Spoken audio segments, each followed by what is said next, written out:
आनंद के स्वरूप मेरे रघुनंदन निकल के गए हैं, तो उस अवधपुरी में आज सूख जा रहा है।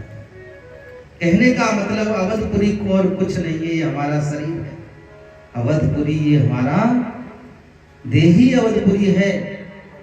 इसमें 10 इंद्रियों को फैलाए हुए मन ही दशरथ है, और इसमें ज्ञान ही साक्षात हमारे प्रभु रघुनंदन है। वैराग्य हमारे अंदर लक्ष्मण का स्वरूप है, और साक्षात भक्ति हमारी मैया सीता जी है। जब हमारे हृदय में से ज्ञान वैराग्य और भक्ति निकल जाएगी, तो हमारा मन रूपी जो दशरथ है वो विचलित हो जाएगा, और इस घर के अंदर शोक छा जाएगा। ये हृदय रूपी जो घर है, इसमें शोक छा जाएगा। कितना भी धन हो, जिसके अंदर सूझबूझ अच्छी नहीं है, जिसके अंदर ज्ञान नहीं है, भक्ति नहीं है, वैराग्य नहीं है, वो प्रधानमंत्री पद पाए, चाहे मुख्यमंत्री, MLA, MP, doctor, IAS, PCS कुछ भी बने, लेकिन बिन भक्ति और वैराग्य ज्ञान के वो सुखी नहीं हो सकता, रहेगा दुखी। उसको राज भी है, सब कुछ है, लेकिन राम नहीं है। संपत्ति है लेकिन राम नहीं है। जिस हृदय में राम नहीं है, वो हृदय कभी चैन से नहीं रह सकता, वो हमेशा दुखी है। इसलिए अपने हृदय से राम को क्यों जाने दें।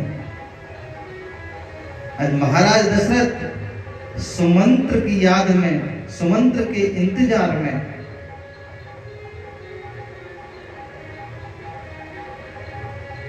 कैकेयी के महल में पड़े हैं। मूर्छित अवस्था है, न कुछ खाते हैं, न पीते हैं, न बोलते हैं। जैसे ही सुमंत महल में प्रवेश किए और महाराज को दंडवत प्रणाम किया, तो एकदम उठ करके बैठ गए और कहने लगे, क्या सुमंत, मेरे प्रिय राम और लक्ष्मण, मेरी पुत्रवती सीता को आप पन दिखा करके वापस ले आए हो क्या? लेकिन सुमंत ने हाथ जोड़ के कहा, प्रभु, मैं आपके वचन को पालने में असमर्थ रहा। राम जी ने कहा कि जो हमें वनवास दिया है, वो महाराज चक्रवर्ती सम्राट महाराज दशरथ जी ने दिया है, और जो तुमसे कहा कि वन को दिखा करके और फिर अयोध्या वापस ले आना,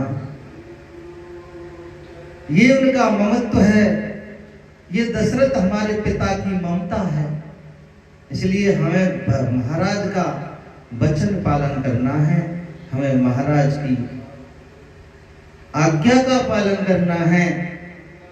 हमें पिता के श्री वचनों के मोह ममत्व में नहीं फंसना है, क्योंकि इतने बड़े राज्य की अपकीर्ति हो जाएगी यदि हम मोह के जाल में पड़ गए तो।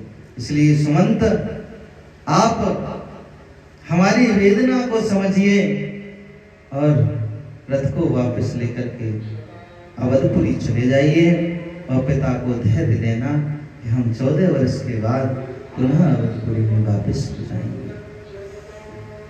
महाराज, मैंने हर प्रकार से बड़ा रिक्वेस्ट किया रघुनंदन से, पर मेरे राम जी ने मेरी एक तरफ नहीं देखा।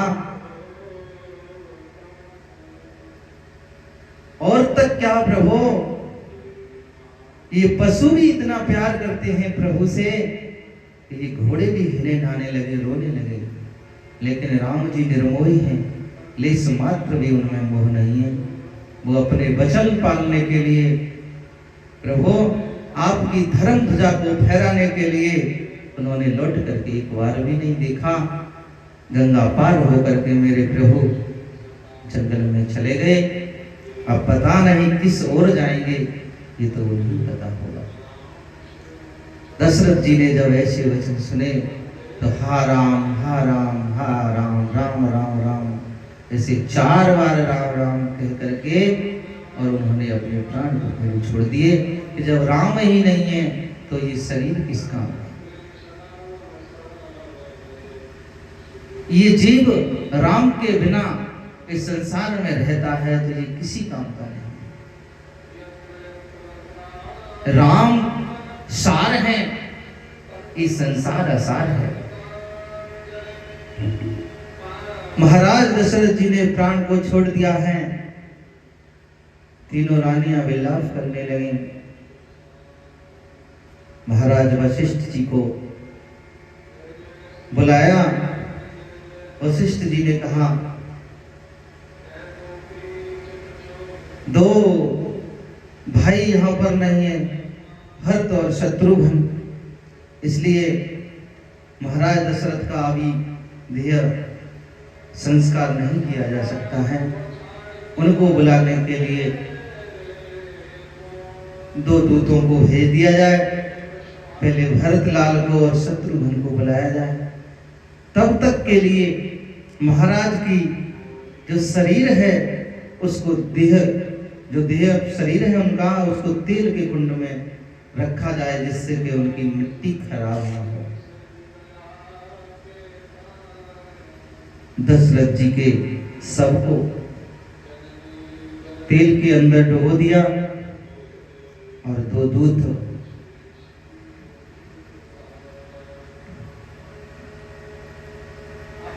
केक नरेश के यहां जाते हैं। इधर सुबह सुबह उठ करके मेरे भरत भैया और शत्रुघ्न से कहते हैं, अरे भैया शत्रुघ्न, कुछ न कुछ होनी घटने वाली है। रात में मैंने बड़ा गलत सपना देखा। जो सच्चे हृदय के होते हैं उन्हें सपना सही होता है, वो दिन में हकीकत में वो दिखेगा नहीं, क्योंकि सपना ही संसार है और सपना ही रात है। जो सही मार्ग पर चलते हैं उन्हें रात में ही दिख जाता है कि सुबह क्या होगा। जिनके कर्म श्रेष्ठ हैं, जिनकी भाषा श्रेष्ठ है, जो छल कपट से रहित हैं, उन्हें रात को ये दिख जाता है कि रात वाले सपने में सुबह वाले सपने में क्या होगा, वो रात वाले नहीं देख लेते। कहा देख लेना भैया, कुछ न कुछ अनहोनी होने वाली है। मैंने बहुत भयंकर सपना देखा है। अयोध्या से 2 दूत आए हैं। हम और आपको बुलाने के लिए। अयोध्या मैंने बिल्कुल सूनी देखी है। अयोध्या में किसी भी प्रकार की खुशी नहीं है। कोई न कोई निश्चित ही अवधपुरी में घटना हुई है। ये आपको सूचना निश्चित मिलने वाली होगी। ऐसा वार्तालाप कर रहे हैं शत्रुघ्न के साथ। उतनी देर में ही 2 दूत पहुंच जाते हैं और कहा केक नरेश से जाकर के दोनों पुत्रों को जल्दी से जल्दी भेजा जाए। अतिशीघ्र गुरुदेव वशिष्ठ महाराज ने हमें भेजा है और दोनों पुत्रों को तैयार करके फटाफट हमारे साथ भेज दीजिए। बात क्या है कि बात कुछ नहीं है, केवल महाराज गुरुदेव का आदेश है। दोनों पुत्रों को हमारे साथ जल्दी भेज दो। दोनों को सजा करके रथ में बिठाया है। भरत जी पूछते हैं क्या बात है, एक बार बताओ तो सही। बोले गुरुदेव की आज्ञा है, आपको शीघ्र बुलाया है, इसलिए चुपचाप बैठ जाओ, पूछना कुछ नहीं है। क्योंकि गुरुदेव ने कहा था कि बच्चों को बताना कुछ नहीं। अब वो भरत जी और शत्रुघ्न रथ में बैठे हैं, लेकिन मन बड़ा व्याकुल हो रहा है, मन बड़ा व्यथित हो रहा है। हृदय में शांति नहीं है, बार बार हृदय विदित होता है। क्योंकि ये प्रैक्टिकली विषय है। आप देख रहे ना, आपके यहाँ कुछ भी होगा, आपका हृदय पहले से विचलित होने लगेगा, व्यथित होने लगेगा। और भरत तो संपूर्ण विश्व के भरण पोषण करने वाले साक्षात नारायण है, वो सब कुछ जानते हैं। 4 शक्तियों के रूप में एक ही परम सत्ता का अवतार हुआ है। भरत, राम, लखन, शत्रुघ्न, ये रूप 4 हैं, लेकिन एक ही ईश्वर है। ये 4 नहीं है, 4 में एक परम सत्ता है, और परम सत्ता ने 4 रूपों में जन्म लिया है। अपने अपने खेल अपनी अपनी विधि से करते हैं। तो भरत जानते हैं, फिर भी संकोच बस है, क्योंकि प्रभु की लीला में विघ्न थोड़ी करना है। जो मेरी राम लीला करेंगे उसमें कोई विघ्न नहीं, जानते सब। शांति से बैठे हैं, बड़े व्यथित मन से आ रहे हैं और विचार करते, हरे ना विधाता, हमारे घर पे क्या होनी हुई है उसका कोई पता नहीं होगा। रास्ते में चलते चलते चलते चलते रथ अयोध्या के करीब आ गया है, और अयोध्या में जैसे ही रथ ने प्रवेश किया, तो पहले जब ननिहाल से आते थे तो अवधपुरी की सभी नर नारी भरत जी के दर्शन के लिए नगर से बाहर आ जाया करते थे। लेकिन आज कोई भी व्यक्ति भरत जी के दर्शन के लिए बाहर नहीं आया है नगर से, और जो मिलता भी है तो पीठ फेर करके खड़ा हो जाता है। कोई रास्ता में मिलता भी है तो पेट फेर करके खड़ा हो जाता है। भरत जी का कोई दर्शन नहीं करना चाहता। शत्रुघ्न से कहते हैं, भरत जी कि देखा शत्रुघ्न, क्या अपराध हमसे हुआ है। जब पहले हम ननिहाल से आया करते थे तो सब ग्रामवासी हमारे गले लगते थे, हंस करके और स्वागत के लिए गांव से बाहर आते थे। लेकिन आज कौन सी अनहोनी हुई है हमारे द्वारा, जो हमको देख करके लोग पीठ फेर के खड़े हो जाते। कुछ तो कुछ घटना है। अवधपुरी में प्रवेश किया है, गांव के अंदर जाकर के महल के अंदर गए हैं। सारा महल सुनसान पड़ा है, और द्वारे पे मिली है मंत्रा। मंत्रा ने कहा, भाई इधर आओ, इधर आओ, भरत लाला इधर आओ, इधर आओ, बहुत अच्छा काम बना लिया है आपके लिए, इधर आओ। क्या काम बना लिया है, क्या काम बना है कि आओ तो सही पहले। भरत जी को लेकर के कैकेयी के सीधे महल में ले गई।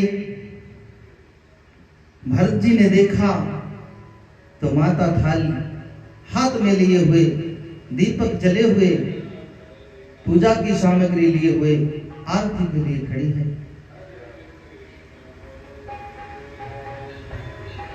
उन्होंने कहा, मैया क्या हुआ है, पहले ये बताओ। सारा महल शमशान पड़ा है, सारे नगरवासी हमें पीठ फेर के खड़े हो गए हैं। ऐसी क्या अनहोनी हुई है जो अवधपुरी के ऊपर आज काग मंडरा रहे हैं। मैया, मेरे प्रभु रघुनंदन कहाँ हैं,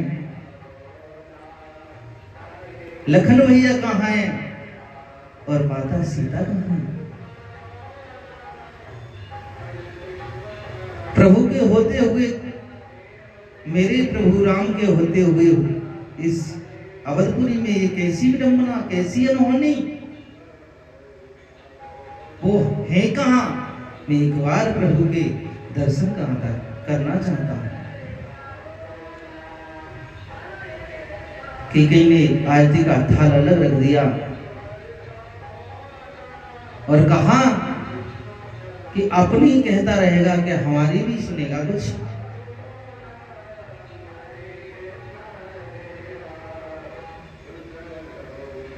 भरत जी बोले क्यों नहीं मैया, बताओ ऐसा क्या हुआ है।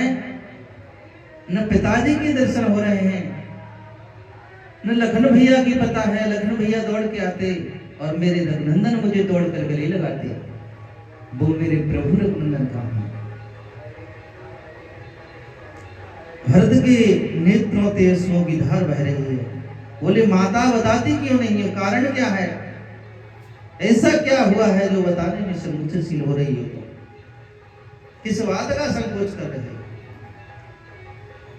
ठीक ही मैया ने कहा कुछ नहीं हुआ है, तेरे पिता पर मेरे 2 वरदान थे,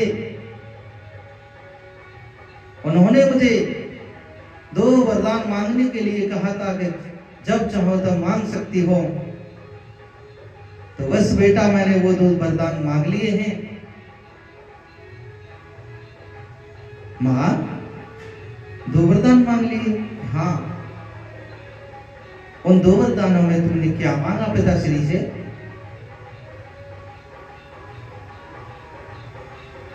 और क्या हुआ पिताश्री का?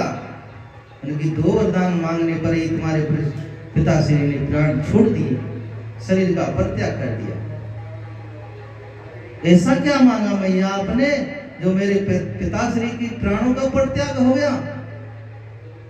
कि हाँ छोटी सी बात है, इतने बड़े चक्रवर्ती सम्राट होते हुए भी वो मेरी छोटी सी बात को सहन न कर सके और उन्होंने प्राणों का परित्याग कर दिया। बोलते मैया एक बार अवगत कराइए कि उन 2 वरदानों में आपने पिताश्री से क्या मांगा? कि मैया ने कहा कि प्रथम वर में मैंने मेरे प्रिय भरतलाल आपके लिए इस अवधपुरी का राज मांगा। अवधपुरी का राज? हाँ मेरे लिए? क्यों मैया मेरे लिए राज क्यों मांगा? भरत जी बड़े निष्क्रिय निष्प्रिय हैं, शांत चित्त भरत हैं। भरत जैसा इस पृथ्वी पर न हुआ है और न होगा, ऐसे ही भरत जी। तेने मेरे लिए मैया अवध का राज क्यों मांगा?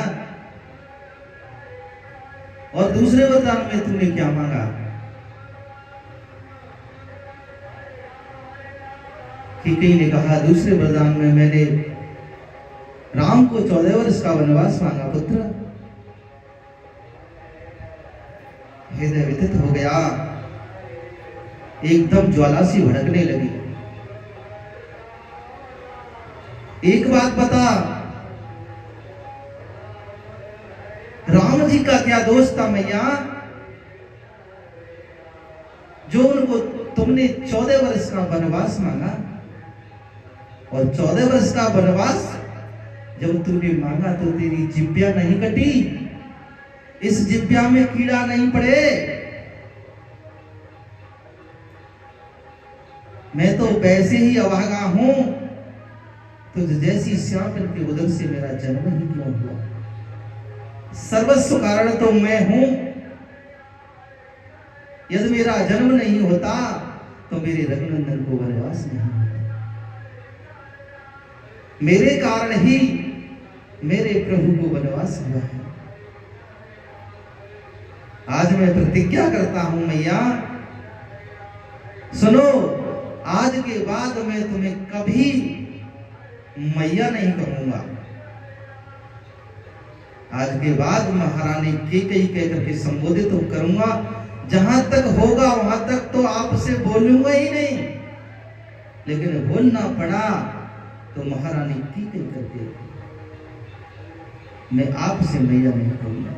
और सुनो महारानी कैकेयी, आज के बाद इस महल के अंदर अपना पैर नहीं रखूंगा। भरत ऐसे निष्क्रिय शांत साधु हैं। भरत समान को राम सने, भरत समान को राम सने, जग जप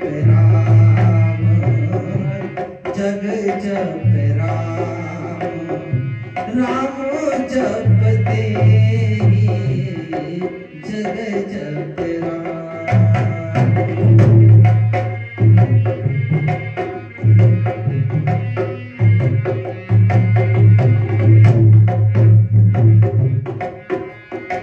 के समान संसार में राम का कोई स्नेही नहीं हो सकता, क्योंकि जगत पूरा राम को जपता है और राम जी स्वयं भरत का स्मरण करते हैं। स्वयं भगवान राम और भरत का भजन करते हैं। ऐसे हैं मेरे प्रभु भरत। उसी क्षण